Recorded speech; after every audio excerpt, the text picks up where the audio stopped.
is the Filipinos message.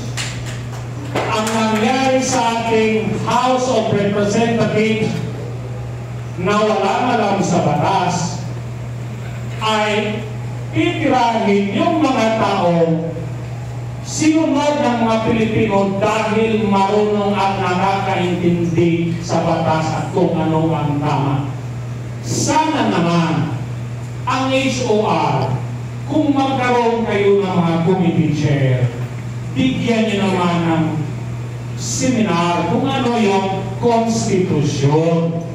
Bago niyo isalang kasi nakakahiya sa mga nag-aral ng law. Kahit sa college, may constitutional law.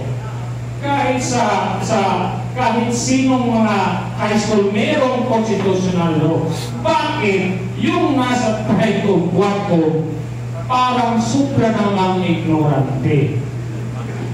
Ako, nung makita ko, okay, ganito, part of the fake news group, handa ako magpakulong kasi alam ko wala silang kakayahan na umintindi. Ignorante nga eh. Diba? Ang yayabang nga eh. Kasi sino yung ignorante? Siya yung mayabang. But I was brave enough to come para magpati, para makita ng buong Pilipinong bayan gaano ka-ignorante, kayabang at walang alam sa batas ang nasa HOR na walang ginawa kundi magpapahimik ng mga political enemy ni Bongbong Marcos at Aaron Valdez. Kaya pumunta ko rito, sabi ng misis ko, sabi ng kaibigan ko, makukulong ka. I don't care. Pero I'm happy, I was persuaded by the team, let's get our acts together.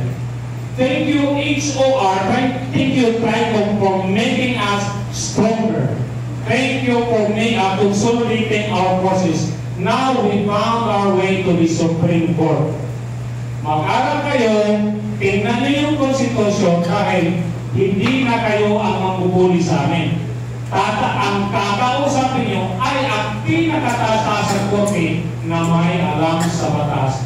Ang may final arbiter kung ano ang tama o mali.